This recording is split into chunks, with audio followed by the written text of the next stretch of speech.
talking about how to achieve and manage your financial goals. So first of all, I just wanted to talk to you guys about your network. Shannon likes to say to find out your net worth, know who your network is. Check your network. Wait, say it. If you want to know your net worth, check your network.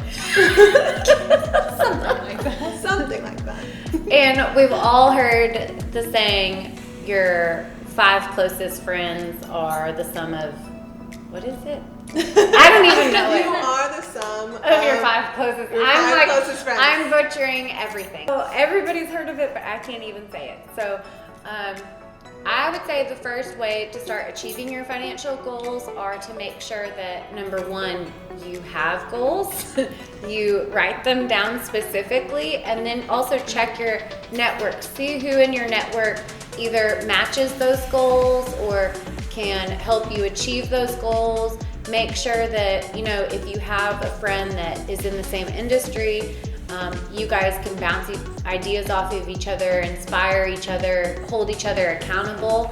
That's a huge one. If you have someone that is willing to kind of run with you and run with both of your goals for the year, that's really going to help you. Just staying on task and also making sure that you are getting something done, if not every day, but thinking about what needs to be done the following day. And then even if you don't have friends that are in the same industry, you can kind of check in with each other and just make sure, ask each other, what have you accomplished this week? I think that's like a really big one. You don't necessarily need to achieve your goal immediately. You just need to accomplish one step towards your final goal, and that will, at the end of the day, help you get a little bit closer to what you want to achieve for the entire year.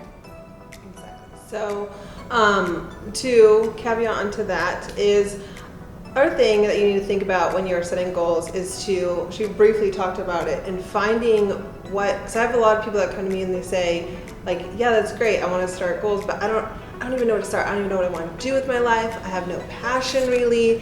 And I think number 1 is first to find your passion. Find out what makes you happy, because a lot of people go straight to money. Okay, well, people are going after money for happiness, essentially. Some people like, oh, I want to make money so I can travel around the world. I want to make money so I can buy really nice things. But, there's so many people who are wealthy and they don't have purpose and they don't have happiness because they're going after the wrong things. So number 1, I think, is first establish what you are purposeful of. Like, you want a purpose-driven life. So that's going to essentially create happiness, and money follows. So anything you're passionate about, money will follow you, and people want to work like organically. People want to be around people who are passionate. When you're passionate about what you do, people want to work with you. So there's that. Another thing is, you need to know you're not in competition with anyone but yourself. I know a lot of people also get hung up on, okay, well, I want to live like this person because they feel like they have it all together. So I'm going to go after a certain career because this person has it, or I'm going to do this because this person seems to have it all. Like, you are only in competition with yourself, because if you start chasing after what other people's life look like and you think that looks like what you want, that might be great in like an inspiration, but you need to make sure that you're going after it for the right reasons, not just to be like keeping up with the Joneses, if you will. And then also make sure you're not so hard on yourself once you start to set goals, when you maybe you miss a day, or I know like with the start of the new year, a lot of people like have goals of being healthy and stuff like that, and they miss one day and they're like, okay, well, scrap this year, on to the next year, maybe next year I'll be healthy. I think the key is to we're all human, we all make mistakes, just as long as you're overall trying to be better day by day, I think that's what's important. Yeah, definitely. Especially too, even if you have like a bad 2-week start to this year, it doesn't matter. You can still start now. Like, it does not need to be something where you have to start like on day 1 of the new year, day 1 of the next month. Start today. Like, start right now. Like, you have the power to just start from scratch at any point that you want, or start a new goal, and you don't need to wait. Exactly. And so much of goal setting is taking that perfectionist mindset out of it and really getting in the right mindset to achieve your goals and being constant with what you're doing to achieve those, not necessarily beating yourself up if you feel like you've failed, which you're not failing. It was maybe a setback and you can go even further from that. But really focusing on what you need to do day to day to achieve your goals in this new year. So starting with taking your yearly goal, the big scary goal, and they should be scary goals because if it seems like it's achievable at that moment, it's too easy. Yes. And Definitely. breaking that big scary goal down into smaller achievable bite-sized goals. So whether that's something you do quarterly, monthly, or even daily, and we'll talk more about how to hold yourself accountable each day. Breaking those up into tasks. So one thing that works really well for me is tasking my goals. So I keep a running list on my phone and I have these tasks and then subtasks, because I'm a list maker, but it helps me to mark things off as I go. It puts it right in front of me, a list of what I need to do to achieve that big goal. So really sitting down, spending some time at the beginning of the new year, writing down your goals, writing down what you need to do to achieve those goals so that you can get to where you want to be at the end of this year. And really holding yourself accountable each day. Yeah. And Yeah. you'll talk more about how to do that. Yeah. Well, I know for me, I know everyone's different, and you also have to find out what works for you.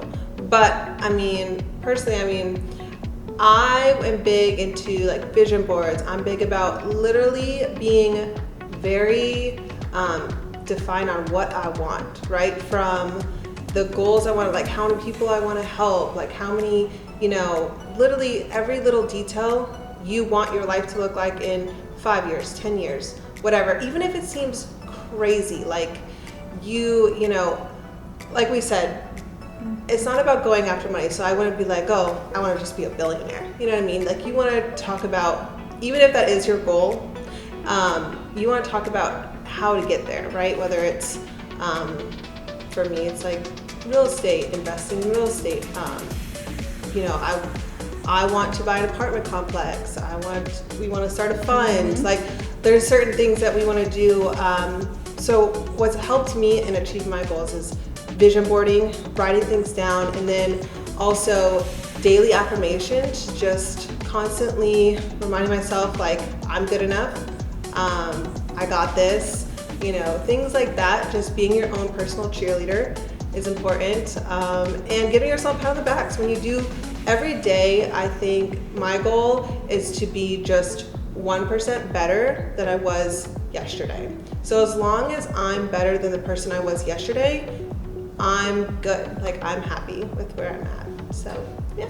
And if you focus on keep getting better and better every day, eventually you'll be the best. Exactly. Yeah. Best version of yourself. Exactly. Which is important, because at the end of the day, you also have to keep in mind, said this before, you are not in competition with anyone but yourself. Exactly. And another thing with goal setting, it's important to figure out why you want what you want, because that will be your driving force behind that goal. What motivates you to get up and strive to achieve that goal every day.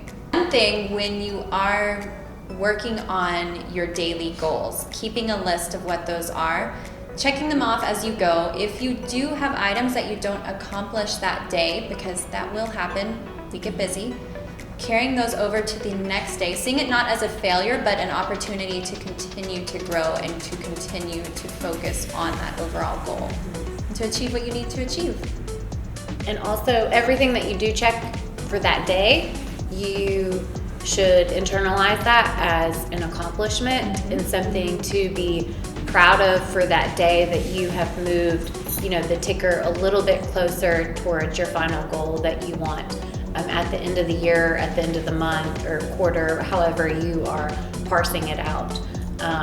But you should feel some sense of pride in yourself, and just make sure that you take the time to feel that little bit of pride or accomplishment, because it's going to help support you and help nourish you in continuing on. Because if you continue to just get bogged down by the task day to day and you don't feel any sort of accomplishment, you're going to get exhausted at some point and just give up. So make sure to take that time to think about what you've gotten done today. Yeah. Exactly. And I'm gonna add one more thing, is always have a sense of gratitude, because gratitude's the best attitude. So always focus on, like what she said, is give yourself a pat on the back, but be grateful for all the things that you've done. Everything you've accomplished up to today, every day, you know, and just have a list. Like my thing is, every morning I like to meditate, and I like to have a list of what I'm grateful for in my life, that I have achieved, or people in my life, or anything, because when you come from a sense of gratitude, that's like a natural like happiness you already have within you, and then everything just flows, you know. And I believe in, if you are positive and you are creating them, that people are drawn to that naturally, and you will, like, your goals and everything will just kind of flow, and it'll just have this like rhythm, and you'll just get in your, oh, and then also get out of your comfort zone and into your growth zone. Like that. Following on that, so one time someone told me something that really stuck with me about, you already have everything you need to achieve your goals within you right now. Yes. You have it all. It's just a matter of tapping into it and finding that inner power, Yeah. if you want to call it that. Make sure to watch us next Wednesday for our Wealthy Wednesdays with the Property Queens. Bye.